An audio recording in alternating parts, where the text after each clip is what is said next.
Olha, esse quadro, eu tiro o chapéu para ele porque ajuda, né, a todos nós a sermos cidadãos mais conscientes. Por isso, cidadania com consciência.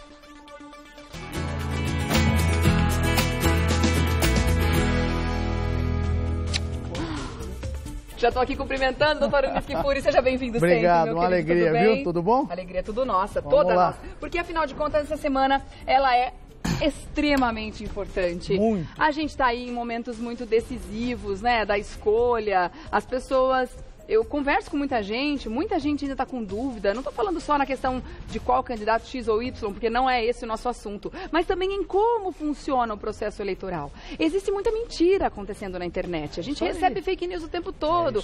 Eu voto branco é para isso, o voto nulo é para aquilo. Se você fizer isso, você está dando um tiro no pé porque vai acontecer tal coisa.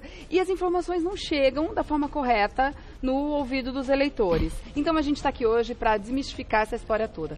Antes de mais nada, a gente lançou uma pergunta no Insta, né? É a pergunta da semana, para todo mundo participar. Vamos ver as respostas, né?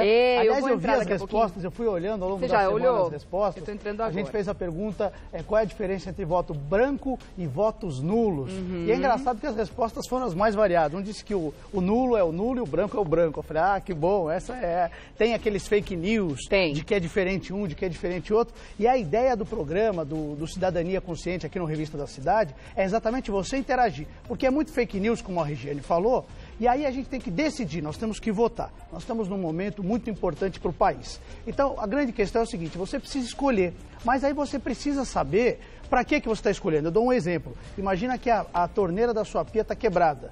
Aí você chama um grande eletricista para arrumar a torneira da sua pia. Ele não vai resolver. Então você precisa entender o que cada candidato faz, o que faz um deputado, o que faz um senador, para poder escolher. Senão, não adianta você ter o direito de voto, o direito de escolher, se você não sabe o que ele faz. É como você falar, preciso arrumar a torneira. Não vou arrumar a torneira e vou deixar pingando. E mais do que isso, né? Além de escolher, continuar acompanhando o trabalho dele depois. Afinal de contas, muita gente vota e acha que já fez o que tinha que fazer. Não, além de tudo, nós somos os fiscais dessas pessoas que são os nossos funcionários lá, né? Os nossos representantes que a gente escolheu. Então, a gente precisa continuar fiscalizando, acompanhando o trabalho, ver o que eles estão fazendo. Estão trabalhando de verdade, né?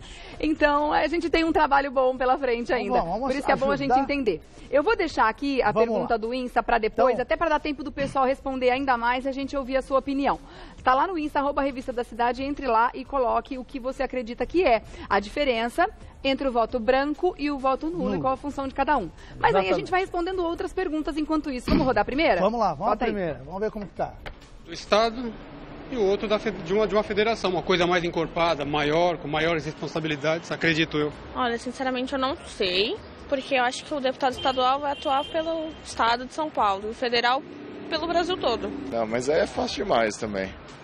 Não, claro que o federal está em Brasília, respondendo por questões nacionais, o estadual vai ficar aqui na Alesp, respondendo por leis estaduais e questões estaduais. Essas foram as respostas da primeira pergunta que a gente lançou para o pessoal nas ruas. Que se você sabe a diferença entre um deputado federal e um deputado estadual. Esse ano. Então vamos usar a resposta aí. Alguns acertaram parcialmente, outros mais ou menos.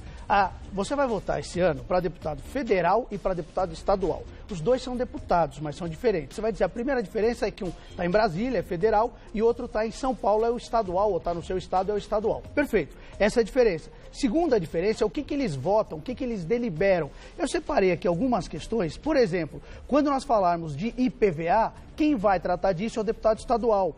Quando nós falarmos de legislação sobre compra de imóveis, casamento, família, quem vai tratar disso é o deputado federal. Então, eu fiz um resuminho. No âmbito estadual, por exemplo, quem vai tratar sobre questão de polícia militar e civil, escola e hospitais estaduais, IPVA, o ICMS que você paga na conta e o orçamento do estado, São Paulo, de Minas, do Rio, de onde você estiver, quem cuida disso é o deputado estadual. Já o deputado federal, ele vai fazer leis penais. Se tiver que mudar o Código Penal, se tiver que mudar a redução de penas ou ampliação de penas, é o deputado federal que faz leis civis, casamento, compra de imóveis e o imposto de renda. Então, cada um tem uma atribuição diferente. Então, questões de âmbito nacional são os deputados federais. Questões de âmbito municipal ou estadual. Municipal são os vereadores que a gente não vota esse ano. Sim. De âmbito estadual, os deputados estaduais. Estaduais, as questões do estado ficam para os deputados estaduais. E se for municipal, os vereadores que esse ano a gente não vota para vereador. Tá, ok. Gente, é importantíssimo saber. Aliás, não tem só o voto para deputado federal e estadual. Muita gente não está sabendo, mas são 2 os senadores que a gente precisa escolher esse ano. Então, precisamos de 2 nomes, né? Além de governador e também presidente. Vamos lá para a segunda pergunta. O que faz um senador e quantos senadores cada estado do Brasil tem? Roda as respostas aí. 3 senadores e eles aprovam as leis, é isso? Eu não sei te responder. O senador ele ajuda a votar os projetos de lei, né? Se não me engano, tem 3 em cada estado. O Senado é a casa revisora das legislações que saem da Câmara Federal.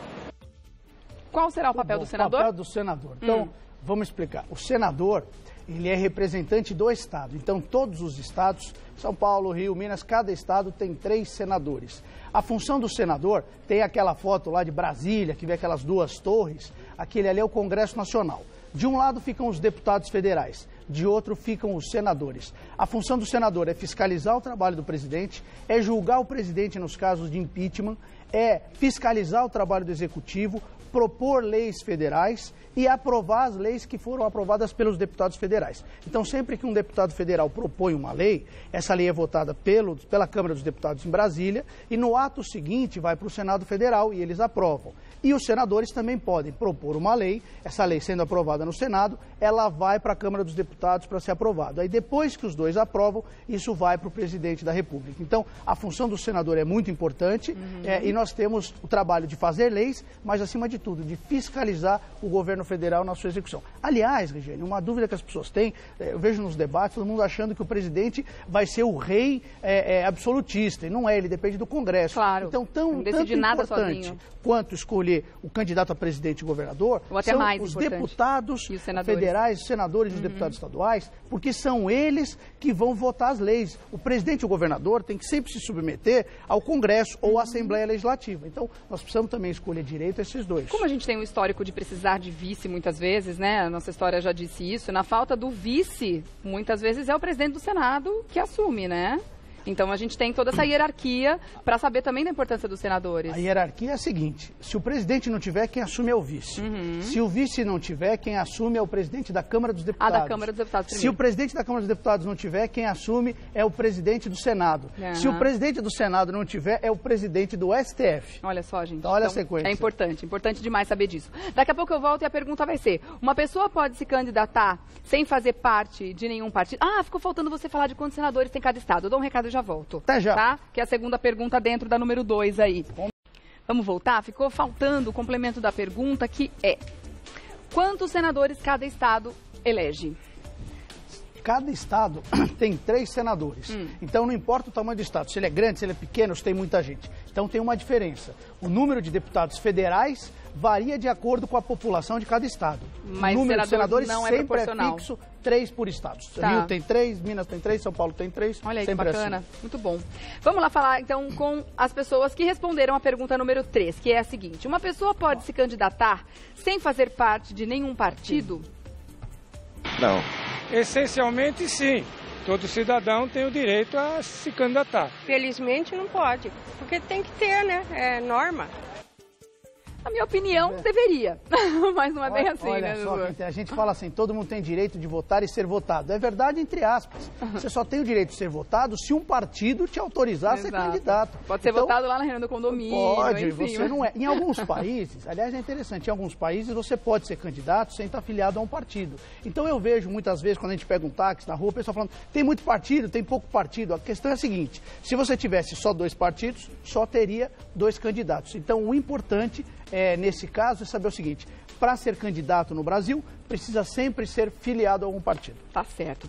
Vamos lá, mais uma pergunta. Você sabe o que é o quociente eleitoral? Tá aí, vamos dar um nozinho na cabeça da galera geral. Daí, vamos ver como está a cidadania do pessoal. Vamos explicar isso direitinho. Quociente, não tenho certeza não. Acho que é uma consciência de voto, seria isso? Para votar? Não sei. Algo relacionado... não sei. A coisa mais curiosa foi ver a cara das pessoas, a reação, e isso afeta completamente a eleição. Gente, mas isso é muito importante a gente saber. É uma conta que não é tão difícil assim, o doutor Anísio vai desmistificar isso de uma vez por todas. Para isso a gente tem até uma telinha para ajudar. Aliás, quero parabenizar a produção que ajudou a gente. Queria chamar aqui, tem uma telinha que vai ajudar a gente a mostrar isso. Você está vendo aí na tela o que é o quociente eleitoral. Todo mundo pensa que os primeiros candidatos mais votados serão eleitos. E não é assim. Então, você tem 10 vagas, a gente fez um exemplo. Vamos imaginar o seguinte, vamos imaginar que nós tenhamos 10 partidos lançando X candidatos. Então, a primeira coisa que nós temos que pegar é verificar o número de votos válidos. O que são os votos válidos? O que são votos válidos? Veja só no exemplo que a gente colocou na tela. São 220 mil votos, o total de votação que teve, menos 20 mil que foram votos brancos e nulos. Então, os votos válidos, e a gente já está dando a dica para outra pergunta, de votos brancos e nulos, a resposta, então, portanto, ficam 200 mil votos válidos. Tá. Então, significa dizer que 200 mil pessoas votaram. Vamos para a próxima tela, aí vocês vão acompanhar. Então, veja, nós sabemos que tem 200 mil votos e divide esse número de votos pelo número de vagas. Então, a gente sabe que 200 mil pessoas votaram e que essas 200 mil vão eleger 10 vagas. Então, divide 200 mil pelo número de vagas. Isso significa dizer que o quociente eleitoral é 20 mil. O que isso quer dizer traduzido? Quer dizer que a cada 20 mil votos, o partido elege um candidato. Então, se o partido A tiver 20 mil votos, ele tem um deputado. Se o total do partido der 40 mil votos, ele tem 2 deputados. Se tiver... Independente do número de votos que aquele candidato teve. Independente do número de votos, porque primeiro se soma os votos do partido para depois votar do candidato. Vamos virar a tela aqui. E aí cada partido, então, soma o total dos seus votos, e aí a cada 20 mil votos ele tem uma vaga. Então, gente, vamos imaginar... esses números são hipotéticos, tá? Esse 20 mil é baseado nesse total de votos. É um exemplo. Que a gente colocou aqui. Não é que a cada 20 mil votos, não. É a cada o quociente dos votos válidos, né? É um exemplo dividido pelo número de partidos. Então, veja nesse exemplo que nós colocamos, pela quantidade de votos e pela quantidade de vagas, se o partido A, por exemplo, teve 100 mil votos, significa dizer que ele tem 5 vagas. Então, quem não vai ganhar os 5 deputados mais votados do Brasil Por isso, ou do Estado. Se a gente quiser votar no partido para deputado, a gente pode. Então, mas nessa eleição tem um detalhe. Aí na última tela tem uma brecha. Você pode votar no partido, mas o deputado ou o candidato, ele só assume se ele tiver pelo menos 10% dos votos. E aí você vê aí na próxima tela, a gente está mostrando aí, olha só. Os candidatos precisam ter no mínimo 10% do quociente. Ou seja, se o quociente é 20 mil, ele tem que ter pelo menos 2 mil votos. Então, isso é importante para evitar aberrações, como já aconteceu no passado, por exemplo, né? De deputados entrarem com 300 votos, né, contados, até né? com menos. Isso Aliás, traduzindo isso, a coisa é muito simples. Você divide o total de votos que teve e primeiro você soma os votos por partido. Então, se o partido A teve 100 mil votos, o partido B teve 50, o partido A vai ter mais cadeira. A hora que ele vem, quem é eleito são os mais votados do partido e não do Brasil. Todo mundo acha o seguinte, meu estado, os 10 mais votados ficam com essa vaga. Nem sempre. Às vezes um que foi menos votado é eleito e o mais votado não. Super importante a gente saber disso, gente. Depois a gente vai disponibilizar essas telinhas, esse exemplo, para as pessoas estudarem um pouco mais. A gente coloca lá no Face, que é muito importante. Aí, emendando nessa, eu volto depois para falar sobre a nossa resposta do Face, porque a gente já entrou um pouquinho nesse assunto, falando aí sobre os votos válidos. Combinado. Tá bom, doutor? Até já. Você sabe a diferença entre os votos brancos e os votos nulos? Ao contrário do que a gente recebe, aquelas correntes apocalípticas de WhatsApp. Vamos ver o que as pessoas acham primeiro, depois a gente diz o correto. Ver o que cada um respondeu. O Lucas, por exemplo, diz o seguinte, por que as pessoas acham que o voto branco computa como voto para o principal candidato? Vamos lá, continuando com as opiniões aqui. O Luiz, os votos em branco significam tanto faz e são acrescentados ao candidato de maior votação no último turno. Já o voto nulo é um protesto válido. Ele quer dizer que o eleitor não está satisfeito com a proposta de nenhum candidato e se recusa a votar em um ou outro. A Mo está dizendo, eu não vou votar esse ano. O que devo fazer? Bom, aí já tem, ela está perguntando sobre a questão da biometria, isso já perdeu prazo, já não dá mais tempo. Mona Lisa, essa vai ser a primeira vez que meu voto será nulo ou branco, não sei a diferença. Deixa eu ver o nome dela aqui, mandar um beijo também para Eliane. Beijo, É verdade que os votos em branco vão para a legenda ganhadora? Quer dizer, o pessoal está com muita dúvida também. A Deia, voto em branco é aquele que o eleitor não tem preferência nenhuma por um candidato, preferência nenhuma, né? E o nulo é aquele que o eleitor se manifesta a anular seu voto. Bom, algumas opiniões, não dá tempo de ler todas. O pessoal está certo ou errado, mais ou menos? Como é que é, doutor? Olha, primeiro eu quero dar os parabéns para quem escreveu, porque isso é cidadania consciente, é participar. Exatamente, e independente se segundo, está certo ou não. Lógico. O importante é que vocês estão participando e a gente está construindo, é assim que a gente aprende, errando, expondo as nossas dúvidas, Exatamente. isso a gente aprende. Então, respondendo a pergunta, no passado houve diferença entre voto branco e nulo.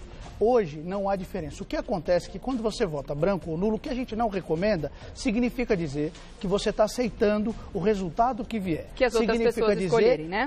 E aí tem um detalhe, porque quando você vota em branco ou vota em nulo, esse voto é considerado inválido. Então ele não é computado. Lembra que a gente falou antes do quociente? Então um candidato se elege com menos votos. Ele tem menos legitimidade. Você deixa de exercer a sua cidadania. É como se você tivesse a pia lá do banheiro vazando e você resolvesse não fazer nada e deixar ela estragada. Então o momento de você exercer a sua cidadania é no voto. E no voto você faz isso. Tem um auxílio aqui, tem uma telinha, Regiane, que eu pedi, vamos colocar?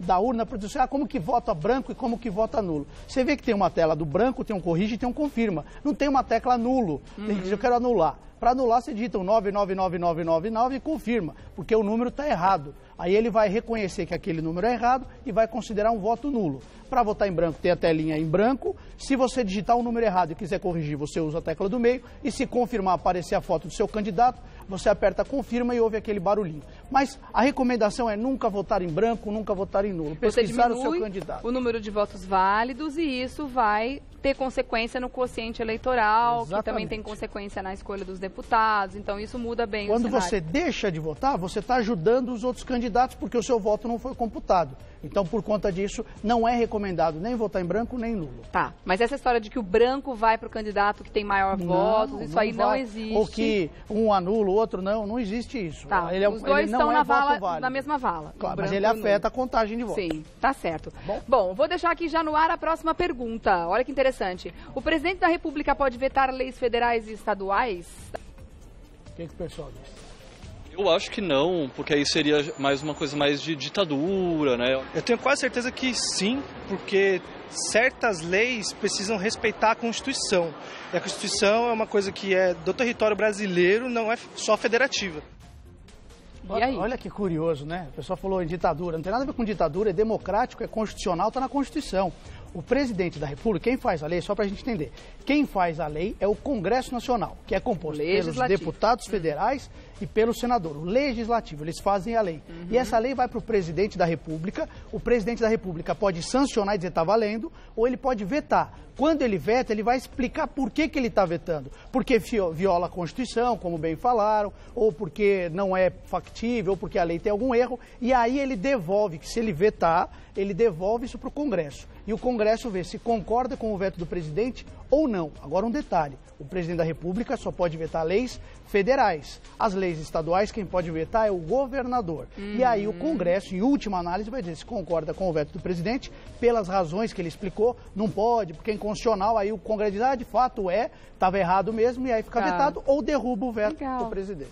Vamos fazer mais uma? Vamos lá. Existe idade mínima para ser governador, senador ou presidente? Essa vamos ver. Se eu não me engano, o presidente é 35 anos, governador é 23, senador eu não me lembro. Eu acho que 18 anos já é o suficiente, já. Então, a partir de 18 anos, a pessoa tem capacidade de poder ter suas opiniões. Tá bom.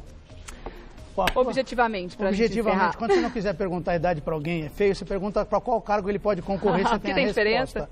Então, assim, para vereador, 18 anos, para deputado federal, deputado estadual, 21 anos, para governador, 30 anos, para senador e presidente da República, 35 anos. Então tem idade, está na Constituição Federal. Legal, dá para começar na política bem cedinho, se quiser, né? Se interessar pelo assunto. E vou deixar aqui uma dica, todo mundo não sabe quando tem eleição. A regra é simples, tem eleição todo ano par.